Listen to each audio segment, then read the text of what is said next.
here we are with a star of crypto Twitter and a colleague of mine at Hype Partners, Emily. Hi. Yeah, can you introduce yourself for the clip? Sure. I don't feel like a star right You now. Right are. now, at least, I feel so sweaty and tired. But thank you for a kind intro. My name is Emily. I'm the CMO of Hype. We're a crypto native marketing agency.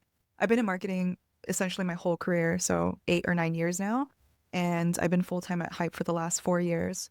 So prior to that, I was doing everything from dropshipping, Shopify stores, e-com, direct to consumer, SaaS products, fintech. I first learned about crypto when I was in college.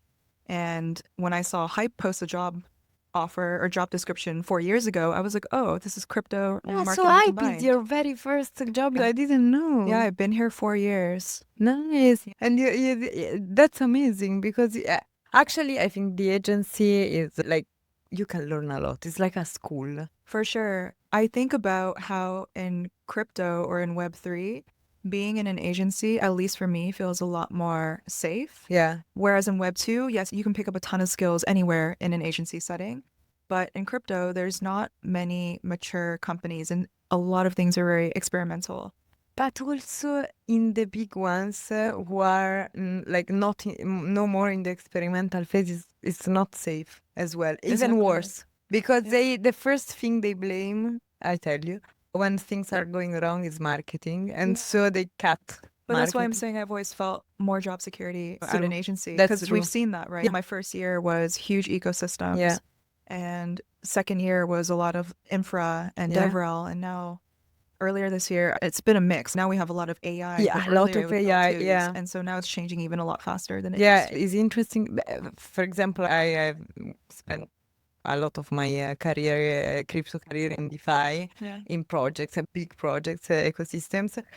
And now I realize how many more stuff is there besides DeFi and Ethereum. So I think it's interesting also from this point of view. But let's talk marketing since this is your Do we have to?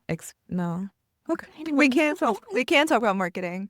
No, We a can't talk bit. about marketing. I think that, so for example, I gave a talk now at ETC about the fact that we are making this mistake recently. And I think in the agency, you can see it even more of focusing too much on the first part of the funnel, which is a mindshare. Like the goal now is mindshare, getting mindshare.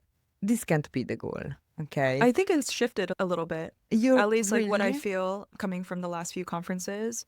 Earlier this year, because Kaito created the term mindshare, which is basically brand Yeah, awareness, exactly. measured in terms of crypto Twitter, everyone was focusing on mindshare. But even now, Kaito is trying to lead that conversation by shifting to Kaito Earn, where you get rewards for doing something on chain or on the app. But now I actually think it's like revenue meta, which is hilarious because if you're a It's business, you need shifting to like in revenue. the last month, probably, because I would say at least from token 2049.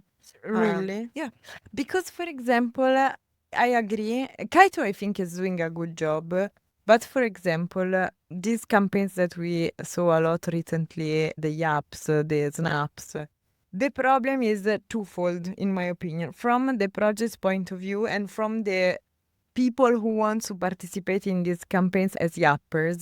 For example, I've never done it because I don't want to ruin my Reputation. yes, I don't want to tweet 20 times about the same project. Maybe I can do it once because I think the project is good, but I should be rewarded as a person who did a good tweet, educational tweet for the audience, and I should receive maybe even more than someone who just shield the projects randomly on Twitter. And this is something, and from the project point of view, like, you can't control who get rewarded very well, in my opinion. I think you can. Or at least if you can't, like if I was Kaito or Cookie or any InfoFi product, I would make it bespoke. So you can even, I would imagine that if they're not doing it, someone else will, where you can slash people if it's too inauthentic or if it's too spammy, or certainly only reward people that are creating content that gets more engagement. So I do think you can adjust it in a way. But of course, when it's all AI and algorithmic, it's not Exactly. always the most accurate. Yeah, so that's why I think that Kaito is doing in the right direction, because they are trying, in my opinion, they are trying to correct a bit the algorithm to reward actual good content. Yeah. But I think we are still too much focused on this crypto Twitter vanity metrics thing, Yeah. too much. And people forget about the culture, not everyone, because for example, I gave a lot of good example that recently Boundless is a good example, Megaite is a good example, that projects that actually did something beyond. For example, the Mafia Megaite did this Yeah. great campaign for devs to onboard them. Also, one thing I want to touch on for these brands, these are just what we see on crypto Twitter. Yeah. But going outside of crypto Twitter, so you won't actually see what works outside of crypto Twitter because what works has crypto completely abstracted. I think Shuyao from MegaETH has mentioned apps being built on MegaETH where they're using TikTok or Instagram Reels to capture distribution. But we never honor these on the timeline of crypto Twitter because you don't see it because we're just in a bubble. So I do think there's certain cases, like we've been testing TikTok at Hype, as where if the app is for retail, you have crypto abstracted, you can actually explore a whole new world out there of users. I agree. And people won't know on crypto Twitter. I think another really interesting example is I think crypto marketing is falling behind on non-crypto marketing. If you open LinkedIn, you'll see that agencies are already AI enabled. They're already fully AI automated on content creation. They're way more advanced than what we're doing in crypto marketing. Yeah. I've been talking to a lot of my friends who come from bigger brands outside of crypto or come from Web2 agencies, and I feel a little behind. We are so behind, but because we are focused too much on stuff like this, and also another thing that I must tell is that being a marketer in crypto is a bit too much, in my opinion. Being also babysitting the founders and the projects, and because when I did, I was in like in-house marketer. Like I think 35% of my job was doing some therapy to my team, to the product manager or to the devs, because that was not built in time, that was not going. And in the agency, on the other side, we spend a lot of time in explaining to the clients our job.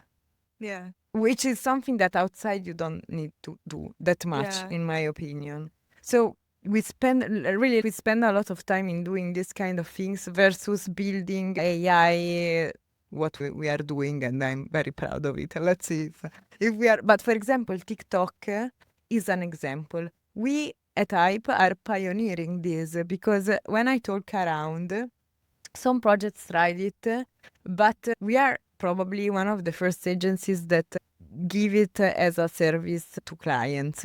And everyone is, oh, wow.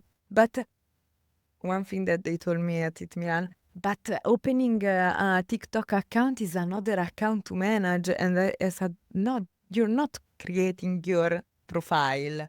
You are just on TikTok. You're using creators that are already there to promote you. Is completely different. You don't need to manage anything. And they are like, yeah, this is a good one. And I was like, why no one thought about it before? Because we just focus on crypto Twitter. Yeah, or the ones that are doing it, they're not going to talk about it because that's alpha or information.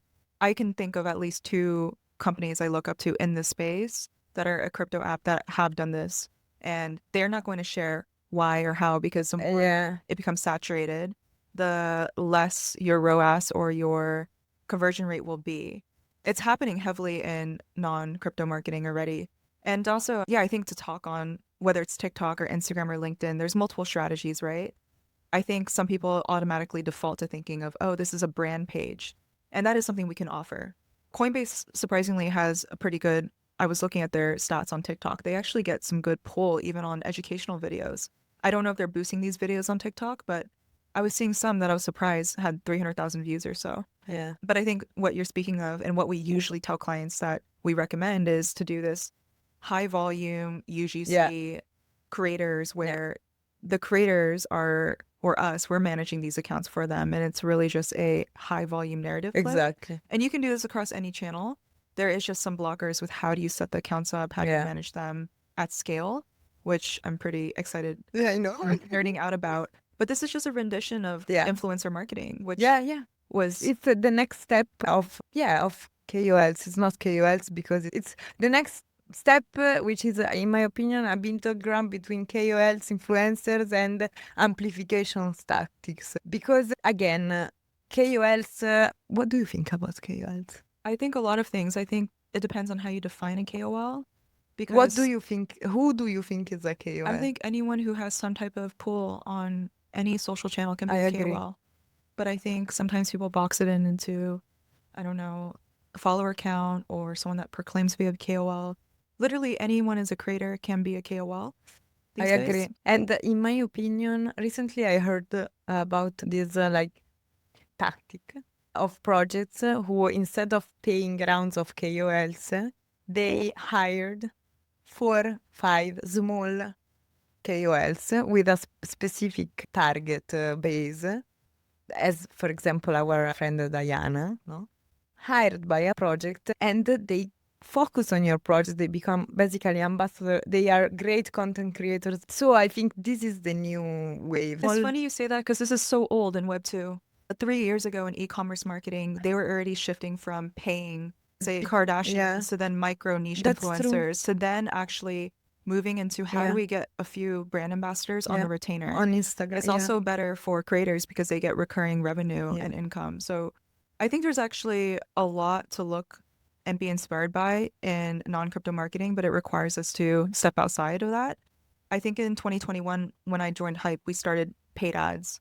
And because I was thinking, I Yeah. entered in with a Web 2 brain, Yeah. and it's okay, why are we not tracking anything? Why are we not running paid ads? Where are data?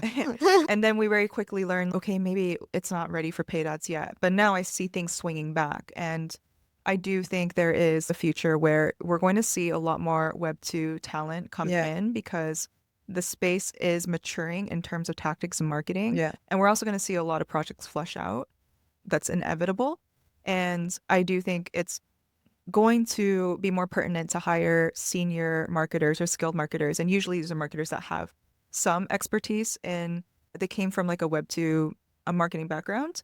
And if you have a liaison that can essentially feed them positioning narratives and catch them up on how to adjust to the culture, and let these people rip on other Yeah. platforms, that could be a new way to go. Yeah, I agree. And also, I think now that I was mentioning this KOL thing, then you reminded me that we should actually research a bit more on what's happening in Web 2 and copy paste and repurpose these tactics on our channels now that the industry is mature enough to get these kind of tactics. Actually, I went out of this Web 2 space a long time ago, but it would be interesting to actually make some kind of researches like that, I think, and replicate these tactics. Next question. You spoke about education earlier, the Coinbase TikTok stuff and video.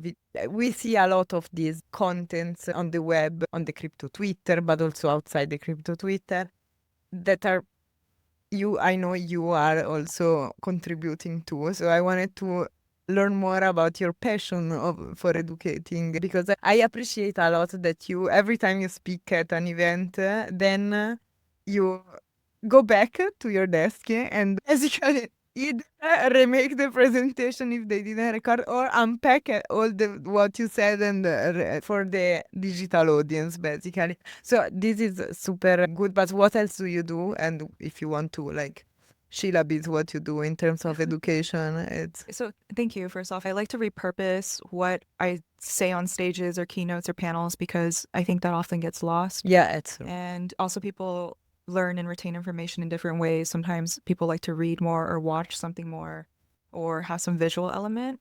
So for certain keynotes that I'm proud of, I will try to repurpose it into an article or put it on another channel. I don't want to take credit for education in the sense of, hey, this is what blockchain is or this is what Bitcoin no. is. I think the way I create content, so there's a few different paths I've gone down, and it really comes down to what is Emily curious about? What does Emily want to learn? And since I built up some form of a platform, it's okay, how do I distribute what I'm learning in lifetime to other people? Also, this helps me with time because if I am like pre-recording things, versus making something that, or repurposing something that already exists, like a keynote. I can do that more easily than constantly having to spin out content on my X. Another version of this is, instead of pre-planning content, it's, oh, there's a new product out. Let me record myself playing with the product and give live feedback. So it's just the same exact thing of what I'm doing outside of recording myself, but now that I've recorded myself, other people can learn through it as well. Or maybe they don't learn. But they enjoy. Yeah, I think another series that I've done is I've onboarded friends Yeah, who are this not is in crypto. that's good. And also it being live is so nice because I don't have to edit it. So I really like doing live streams. To be fair and to be completely honest, those videos where I'm onboarding my friends isn't really to educate that friend on crypto. It's really more to show our industry Yeah, and of space course. how far we are from Yeah. abstracting it. And yeah, I don't think it's something I've learned to accept a bit more because, to be honest, I got into Bitcoin for the idealism of this is a fail-safe. This is another option outside of the existing options we have right now. And we will continue to have this option there. So it's great. It's doing its job. The reality is, if you go into your phone and you look at your top used apps, I doubt any one of them, unless you're a trader, is a crypto app. Yeah. So if I look at mine, it's like Slack, WhatsApp, and none of these I can imagine as of right now in this moment, ChatGPT. I don't imagine being replaced with a quote unquote decentralized version because at least who I am as a consumer, and I believe this occurs at scale too, consumers and users value convenience, ease, cost a lot more than they'll value privacy, decentralization, unless their life and health and safety depends on it, which is where you see cases like in Southeast Asia or Latin or Turkey when the actual government has failed them, that they're using Bitcoin or crypto for payments. But I challenge you on this Okay. because you just mentioned social media and utility apps. You didn't mention your PayPal app or Revolut app or Right. anything related to finance. Yeah, it's the same thing. Like, I definitely will use Revolut more than my wallet. The only time I'm using my don't. wallet is if I'm collecting airdrops. I'm just being completely honest here. But if I'm sending money to my landlord or if I'm sending money overseas, I'm Bank app, using of course. Wise, Revolut. There are cases though, like when I lived in Argentina, I absolutely would be like, actually, interestingly, there they use Tron and Yeah. BSC, so they're actually transacting with Binance, which is a centralized exchange. Yeah.